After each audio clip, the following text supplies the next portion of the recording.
Sir, keep your hands still. Stop reaching around. I can't. Stop resisting. Sit up straight. I can't breathe. Something's wrong. Last warning. If you don't comply, you will be tased. I can't breathe.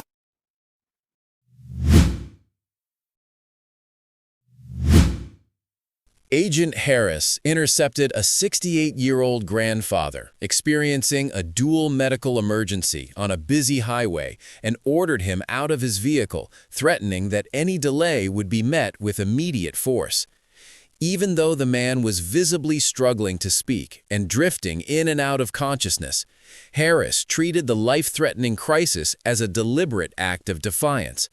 What he didn't know was that the entire encounter was being captured by a high-definition dash cam and that a medical alert bracelet on the man's wrist already proved his innocence. That split-second decision to deploy a taser would later explode into a $7 million landmark settlement and criminal charges that stripped Harris of his badge forever. Before we go any further, comment where in the world you are watching from and make sure to subscribe, because tomorrow's story is one you absolutely cannot afford to miss. The man at the heart of this tragic escalation was Mark Ellis, a retired educator and beloved community figure who was simply trying to get his 2 grandchildren home safely.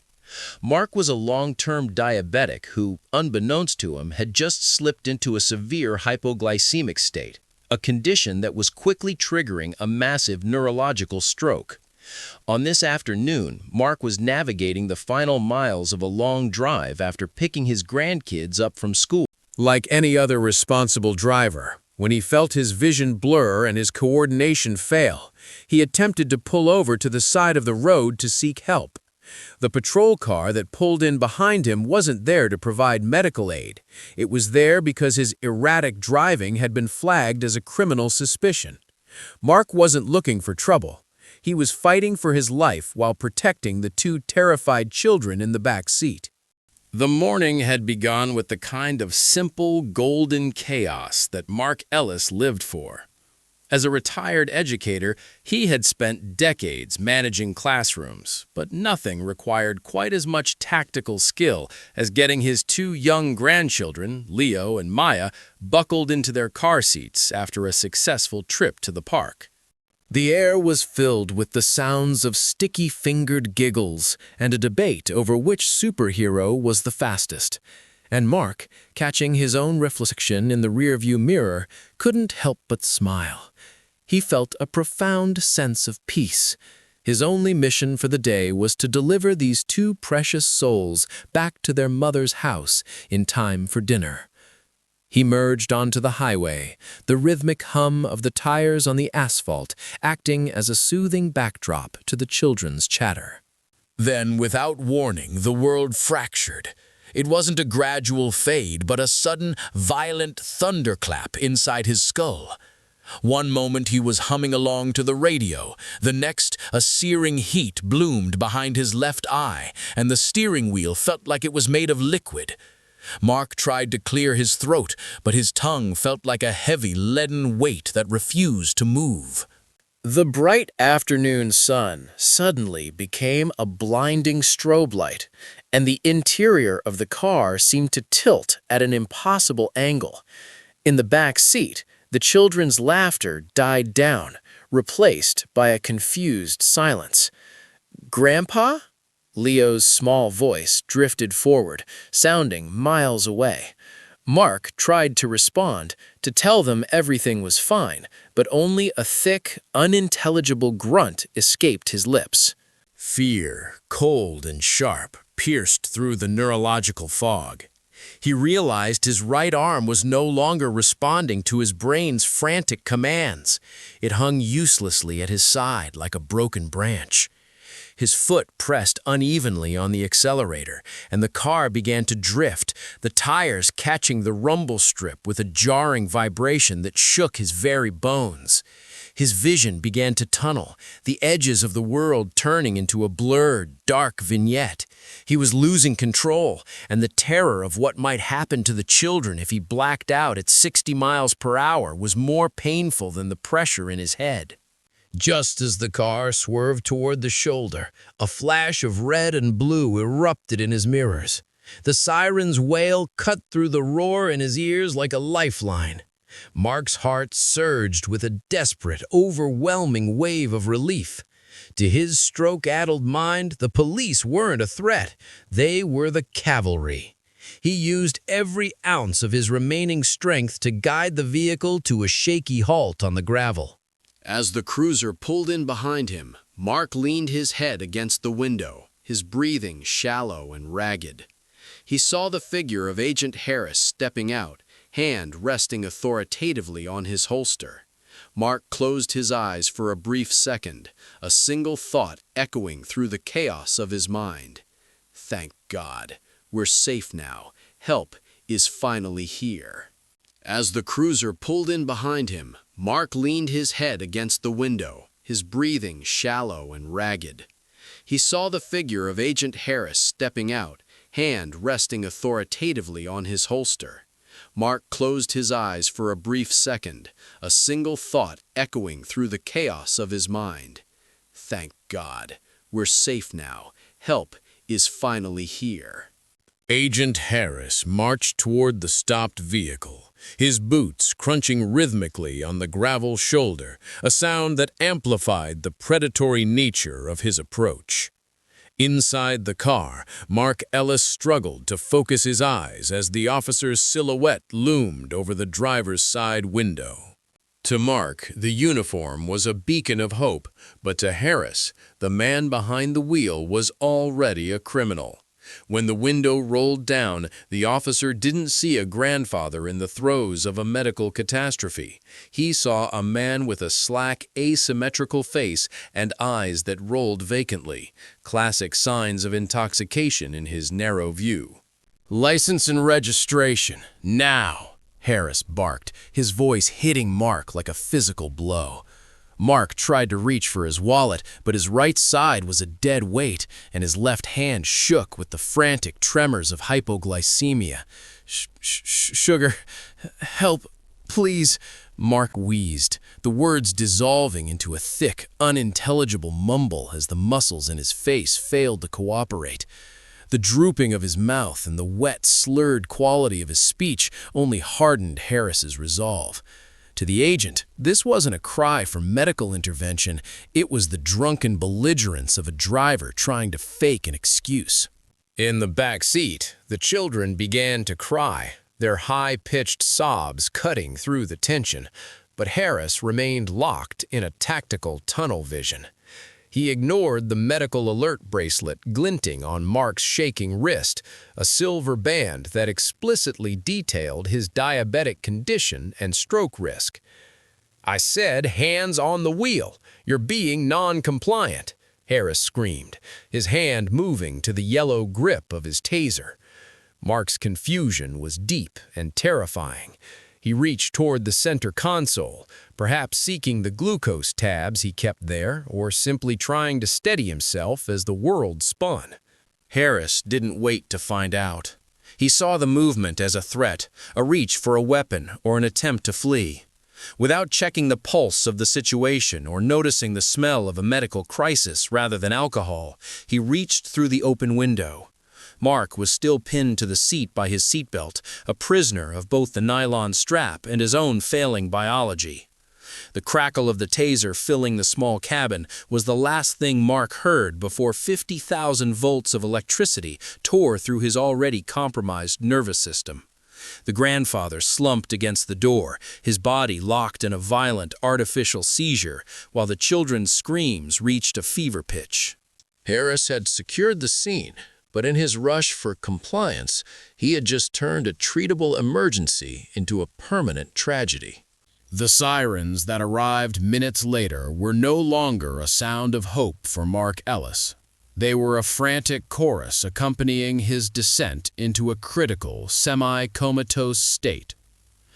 As paramedics worked desperately to stabilize his fluctuating vitals in the back of the ambulance, the high-voltage shock of the taser having sent his already stroke-afflicted heart into a lethal rhythm, Agent Harris was already beginning a different kind of work. In the official incident report filed hours later, while Mark lay in a hospital bed surrounded by humming machines and weeping family members, Harris's pen transformed the reality of the afternoon into a work of fiction. He described a highly aggressive suspect who exhibited superhuman strength and wild, unidentifiable rage. Harris wrote with clinical precision, claiming that Mark had lunged across the center console toward him, necessitating the use of the taser to prevent a physical assault. He painted a picture of a man possessed, a dangerous element that had to be neutralized for the safety of the children and the officer alike. To anyone reading the report, Harris was a hero who had made a split-second decision to stop a violent criminal. But the digital eye of the law does not blink, and it does not forget. When the department's internal affairs investigators pulled the dashcam footage and synchronized the audio from Harris's own body-worn microphone, the narrative of superhuman strength evaporated like mist. The audio didn't capture the snarls of a lunging attacker. It captured the heartbreaking, guttural whimpers of a dying man. The recording was crystal clear. Beneath the roar of the highway and the screams of the grandchildren, Mark's voice could be heard, a fragile, slurred thread of sound. "Please, help me. I can't. Sugar," he had pleaded, his words trailing off into a moan of agony just as the taser's crackle drowned him out.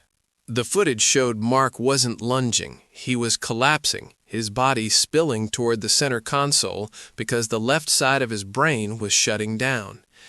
The investigators sat in a darkened room, the silence heavy as they watched Mark's medical alert bracelet glinting in the sun, the very bracelet Harris claimed wasn't visible.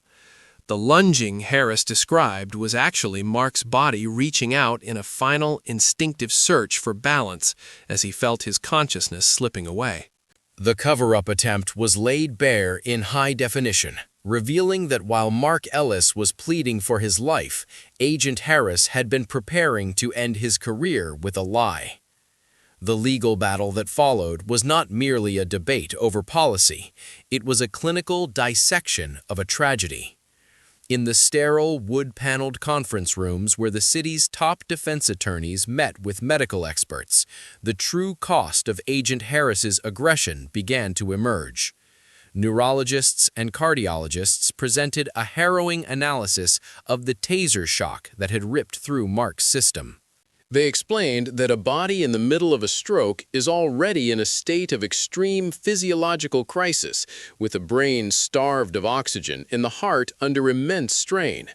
When the 50,000 volts hit Mark, it didn't just neutralize him, it acted like a lightning strike on a crumbling dam.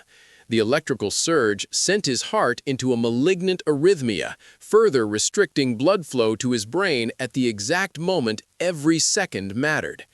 The experts concluded that while the stroke was a crisis, the taser was the catalyst that turned a potentially treatable event into permanent, irreversible paralysis.